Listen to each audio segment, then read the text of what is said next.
Hi friends, ഞാനിവിടെ എടുക്കുന്നത് banking അതുപോലെ ബാങ്കിങ്ങിൻ്റെ നീഡ് ആൻഡ് ഇമ്പോർട്ടൻസ് ആണ്. ആദ്യം നമുക്ക് ബാങ്കിങ് എന്താണെന്ന് നോക്കാം. Automated delivery of a new and traditional banking products and services directly to customers through electronic interactive communication channel. അതായത് ഇലക്ട്രോണിക് ഇൻട്രാക്റ്റീവ് കമ്മ്യൂണിക്കേഷൻ ചാനലിലൂടെ ബാങ്കിങ് സർവീസുകളെ അഥവാ ബാങ്ക് ഓഫർ ചെയ്യുന്ന സർവീസുകളെ, അത് ട്രഡീഷണൽ ബാങ്കിങ് പ്രൊഡക്ട്സ് ആയാലും ന്യൂ പ്രൊഡക്ട്സ് ആയാലും അതിനെ കസ്റ്റമേഴ്സിൻ്റെ കയ്യിലെത്തിക്കുക എന്നുള്ളതാണ് ഈ ഒരു ബാങ്കിങ് ചെയ്യുന്നത്. Access accounts, transact business or obtain information or financial products and services through a public or private network including internet. Business transaction, അതുപോലെ about the balance of accounts, ഇങ്ങനെ ഒരുപാട് കാര്യങ്ങൾ നമുക്ക് ബാങ്കിങ്ങിലൂടെ നടത്താൻ സാധിക്കും. അതായത് കസ്റ്റമേഴ്സിന് പേഴ്സണൽ കമ്പ്യൂട്ടർ മുഖേന അല്ലെങ്കിൽ ടെലിഫോൺ മുഖേന, അതുപോലെ ATM വഴിയൊക്കെ ആയിട്ട് നടത്താൻ പറ്റുന്ന സർവീസാണ് ബാങ്കിങ് എന്നുള്ളത്.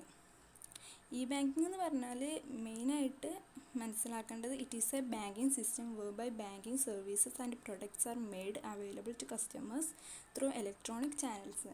ഇലക്ട്രോണിക് ചാനൽസിലൂടെ ബാങ്കിങ്ങിൻ്റെ പ്രൊഡക്ട്സിനെയും സർവീസിനെയും കസ്റ്റമേഴ്സിന് അവൈലബിൾ ആക്കുക എന്നുള്ളതാണ് ഈ ഒരു ബാങ്കിങ് ചെയ്യണത്. ഇനി ഇതിൻ്റെ നീഡ്സ് ആൻഡ് ഇമ്പോർട്ടൻസ് എന്തൊക്കെയാണെന്ന് നോക്കാം. ഫസ്റ്റ് ഒന്നാണ് റെഡ്യൂസ് ബേർഡൻ, അഥവാ ഭാരം കുറയ്ക്കുക. Customer are using the payroll cards and other version of prepaid debit card as A substitute for cash and verifying accounts. പണമിടപാടുകൾ സ്വീകരിക്കുന്നതിനും അക്കൗണ്ടുകൾ പരിശോധിക്കുന്നതിനും പകരമായിട്ട് അവരുടെ പേറോൾ കാർഡ്, അതുപോലെ പ്രീപെയ്ഡ് ഡെബിറ്റ് കാർഡ് എന്നിവ ഉപയോഗിക്കുക. രണ്ടാമത്തേണ് നീഡ് ഫോർ ട്രാൻസ്ഫോർമേഷൻ, മാറ്റത്തിൻ്റെ ആവശ്യകത അഥവാ പരിവർത്തനത്തിൻ്റെ ആവശ്യകത.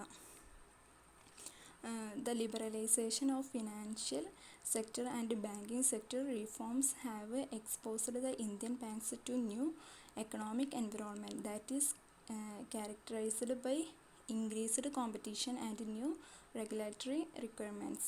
ഫിനാൻഷ്യൽ സെക്ഷൻ്റെ ലിബറലൈസേഷനും ബാങ്കിങ് സെക്ടറിലെ പരിഷ്കാരങ്ങളും ഇന്ത്യൻ ബാങ്കുകളെ ഒരു പുതിയ സാമ്പത്തിക അന്തരീക്ഷത്തിലേക്ക് കൊണ്ടുവന്നിട്ടുണ്ട്. ഇത് ഇൻക്രീസ്ഡ് കോമ്പറ്റീഷൻ, ഒരു ന്യൂ റെഗുലേറ്ററി റിക്വയർമെൻറ്റ്സ് ഇതിൻ്റെ സവിശേഷതയാണ്. അതുപോലെ മൂന്നാമത്തെ പോയിൻ്റാണ് എവർ ഇൻക്രീസിങ് കോമ്പറ്റീഷൻ, അഥവാ എപ്പോഴും ഇൻക്രീസ് ചെയ്യുന്ന competitions.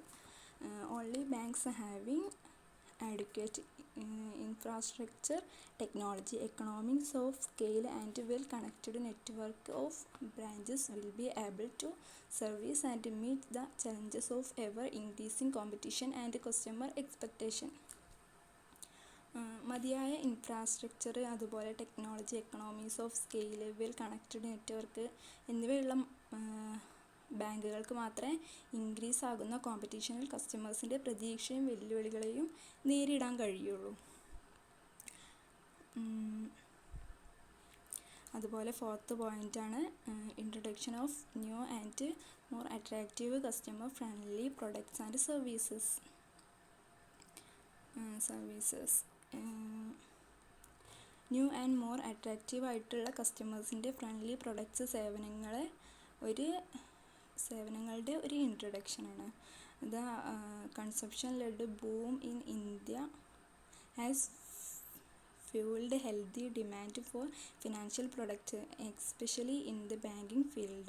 The customers are expecting new and more attractive customer friendly products and services. ഇന്ത്യയിലെ കൺസപ്ഷൻ ലെഡ് അഥവാ ഉപഭോഗം നടത്തുന്ന കുതിച്ചുചാട്ടം ബാങ്കിങ് മേഖലയിൽ ഫിനാൻഷ്യൽ പ്രൊഡക്ട്സിൻ്റെ പ്രത്യേക ആരോഗ്യ ആവശ്യത്തിന് ആക്കം കൂട്ടി. പുതിയതും ആകർഷകവുമായ കസ്റ്റമർ ഫ്രണ്ട്ലി പ്രൊഡക്ട്സ് കസ്റ്റമേഴ്സ് പ്രതീക്ഷിക്കുന്നുണ്ട്. ഫിഫ്ത്ത് പോയിൻ്റാണ് യൂസ് ഓഫ് ഇലക്ട്രോണിക് മീൻസ്, ഇലക്ട്രോണിക്സിൻ്റെ ഉപയോഗം. With the introduction of electronic banking, banks are moving their focus of payment from the physical presence of money and using of electronic money. Electronic banking ആരംഭിച്ചതോടെ പണത്തിൻ്റെ physical സാന്നിധ്യത്തിൽ നിന്ന് electronic പണത്തിൻ്റെ ഉപയോഗത്തിലേക്ക് ബാങ്കുകൾ അവരുടെ പേയ്മെൻറ്റുകളെ ശ്രദ്ധ കേന്ദ്രീകരിച്ചിട്ടുണ്ട്. The new private sector banks have the technology to access customer data housed in there central stations. പുതിയ private sector ബാങ്കുകൾക്ക് അവരുടെ സെൻട്രൽ സ്റ്റേഷനുകളിൽ കസ്റ്റമേഴ്സിൻ്റെ ഡേറ്റ ആക്സസ് ചെയ്യുന്നതിനുള്ള ടെക്നോളജി ഉണ്ട്. സിക്സ്ത് പോയിൻ്റാണ് influencing of information technology. Information ടെക്നോളജിയുടെ സ്വാധീനം. Information technology plays an important role in the banking sector as it would not only ensure smooth passage of interrelated transaction over the electronic medium but will also facilitate complex financial product innovation and product development. IT banking മേഖലയിൽ അഥവാ information ടെക്നോളജിയുടെ മേഖലയിൽ പ്രധാന പങ്ക് വഹിക്കുന്നുണ്ട് ഇത് banking. കാരണം ഇത് ഇലക്ട്രോണിക് മാധ്യമത്തിലൂടെ ഇൻ്റർറിലേറ്റഡ് ഇടപാടുകൾ സുഗമമായി നടത്തുക എന്ന് മാത്രമല്ല സങ്കീർണമായിട്ടുള്ള ഫിനാൻഷ്യൽ പ്രൊഡക്ട്സ് ഇന്നോവേഷൻ ചെയ്യുന്നതിനും പ്രൊഡക്ട്സിൻ്റെ ഡെവലപ്മെൻറ്റിനും സഹായിക്കുന്നുണ്ട്. ലാസ്റ്റ് പോയിൻ്റാണ് ബൗണ്ടറി ലെസ് ബാങ്കിങ്. ബാങ്കിങ്ങിൻ്റെ അതിർത്തി കുറവ്. Now banking is becoming boundaryless and virtual. ഇപ്പോൾ ബാങ്കിങ് ബൗണ്ടറി ലെസ്സായിട്ടും വെർച്വലായിട്ടും മാറുന്നുണ്ട്.